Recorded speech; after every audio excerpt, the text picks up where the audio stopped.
السلام علیکم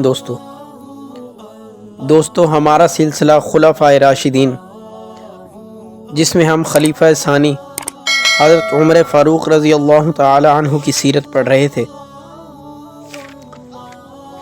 جو کہ ہم فتوحات عمر فاروق رضی اللہ تعالی عنہ تک پہنچے تھے۔ آج ہم اسی سلسلے کی کڑی فتح قادسیہ سے شروع کریں گے۔ فتح عراق کے بعد ایران کے محاذ پر سب سے بڑا معرکہ قادسیہ کے میدان میں ہوا۔ حضرت عمر رضی اللہ تعالیٰ عنہ نے اس جنگ کے لیے جب ایرانیوں کی تیاری کا حال سنا تو انہوں نے خوب تیاری کی اور سعد بن ابی وقاص رضی اللہ تعالیٰ عنہ کی زیر قیادت 20,000 فوج بھیجی۔ اس میں 70 بدری صحابہ بھی شامل تھے۔ حضرت زبیر رضی اللہ تعالیٰ عنہ، حضرت طلحہ، حضرت عبد الرحمن ابن عوف اس فوج کے کمانڈروں میں سے تھے۔ رستم 1,20,000 فوج لے کر مقابلے پر آ گیا۔ صلح کی گفتگو ناکام ہو گئی۔ آخرکار لڑائی شروع ہو گئی۔ پہلے دن ظہر سے رات گئے تک لڑائی جاری رہی۔ دوسرے دن 10,000 ایرانی قتل اور 2,000 مسلمان شہید ہوئے۔ اس دن حضرت عمر رضی اللہ تعالیٰ عنہ کی بھیجی ہوئی تازہ دم فوج پہنچ گئی۔ تیسرے دن فیصلہ کن معرکہ شروع ہوا۔ ایرانی ہاتھی مسلمانوں کی صفوں کو درہم برہم کر دیتے تھے۔ مسلمانوں نے اونٹوں پر جھول ڈال کر اس کا علاج کیا، لیکن پوری کامیابی حاصل نہ ہوئی۔ اب مسلمانوں نے ہاتھیوں پر حملہ شروع کیا اور ان کی آنکھیں بیکار کر دیں۔ سفید ہاتھی کی سونڈ کاٹ دی۔ اب ہاتھی بھاگنے لگے اور مسلمانوں کو زور آزمائی کا موقع ملا۔ رات گئے تک میدان کارزار گرم ہوا اور ایرانی فوج ہمت ہار بیٹھی۔ چوتھے روز دوپہر کے وقت جنگ کا فیصلہ ہوا۔ 20,000 ایرانی قتل اور 8,000 مسلمان شہید ہوئے۔ اب ایران کی قوت ختم ہو گئی۔ حضرت سعد بن ابی وقاص جو اس جنگ میں بیمار تھے، محل سے فوج کو ہدایات دے رہے تھے۔ انہوں نے حضرت عمر رضی اللہ تعالیٰ عنہ کو فتح کی خوشخبری بھیجی۔ حضرت عمر رضی اللہ تعالیٰ عنہ مدینہ سے باہر منتظر تھے کہ قاصد خبر لے آئے۔ یہ خبر سن کر آپ رضی اللہ تعالیٰ عنہ بہت خوش ہوئے۔ مدائن کا معرکہ۔ مسلمانوں نے 2 ماہ آرام کیا۔ اس کے بعد بابل کی طرف روانہ ہوئے۔ ایرانیوں نے مسلمانوں کی پیش قدمی روکنے کے لیے پل توڑ دیا۔ مسلمانوں نے دریا میں کود کر دریا پار کر لیا۔ اس جرت پر ایرانی پریشان ہوئے۔ معمولی سے لڑائی کے بعد ایران کا پایہ تخت مدائن فتح ہو گیا۔ ایوان کسریٰ پر مسلمانوں کا قبضہ ہو گیا۔ کسریٰ ایران چھوڑ کر بھاگ گیا۔ حضرت سعد رضی اللہ تعالیٰ عنہ نے مال غنیمت جو کثیر مقدار میں تھا مدینہ میں بھیج دیا۔ اس محاذ پر مسلمانوں کی ایک بہت بڑی کامیابی تھی۔ جزیرہ کی فتح۔ حضرت عمر رضی اللہ تعالیٰ عنہ فتوحات کو مزید پھیلانا نہیں چاہتے تھے، لیکن ایرانی اپنی شرارتوں سے باز نہ آئے۔ انہوں نے اسلامی لشکر پر حملہ کا سوچا۔ اہل جزیرہ نے سب سے پہلے ہتھیار اٹھائے۔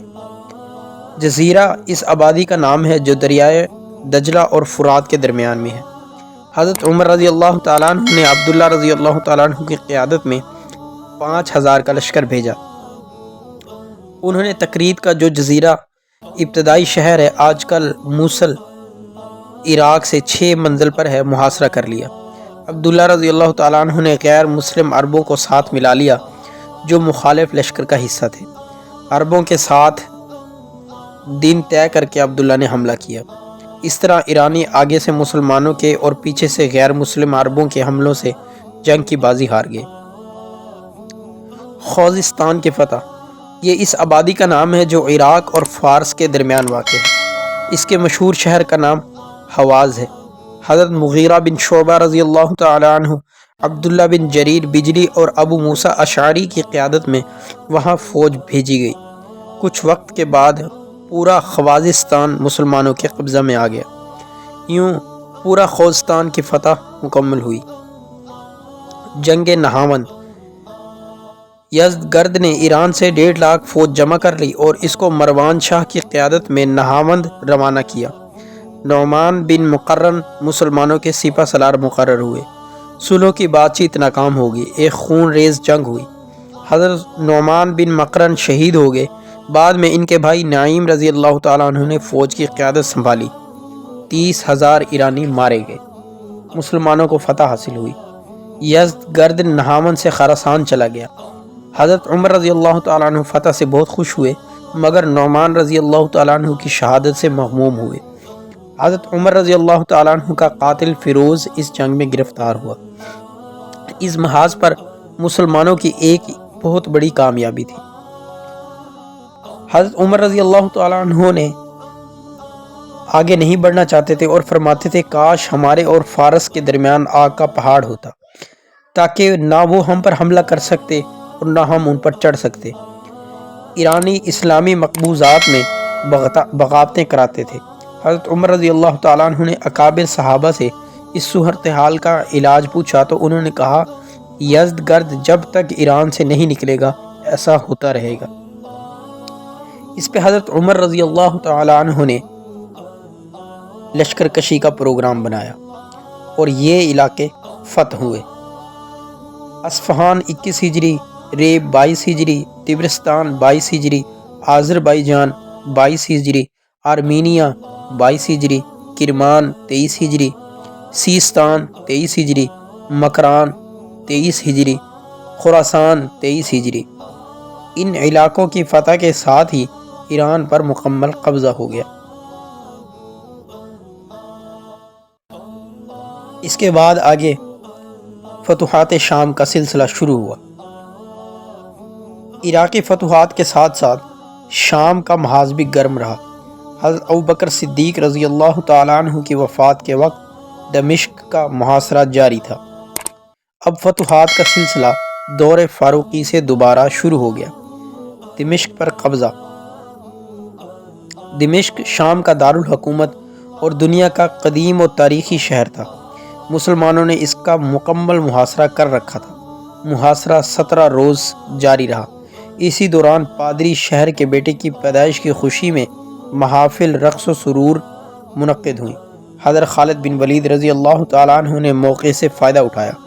رات کو اپنے کچھ ساتھیوں کے ہمراہ رسوں کی مدد سے فصیل پر چڑھ کر مرکزی دروازہ کھول دیا۔ اسلامی لشکر شہر میں داخل ہو گیا تو شہر والوں نے امان طلب کی۔ ان کو امان دے دی گئی۔ فتح اردن۔ فتح دمشق کے بعد رومیوں نے شام کے صوبے اردن کے شہر بیسان میں پڑاؤ کیا۔ مسلمان آگے بڑھے اور رومیوں کے مقابل ہوئے۔ صلح کی بات چیت ہوئی لیکن ناکامی پر سخت خون ریز مارکا ہوا۔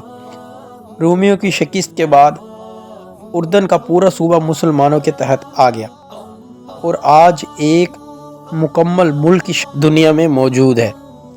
حمص کی فتح۔ مسلمانوں نے آگے بڑھ کر شام کے قدیمی شہر حمص کا محاصرہ کر لیا۔ یہاں قیصر روم مقیم تھا لیکن اسلامی لشکر کی آمد کا سن کر بھاگ گیا۔ حرج کے مقام پر سخت مقابلہ ہوا۔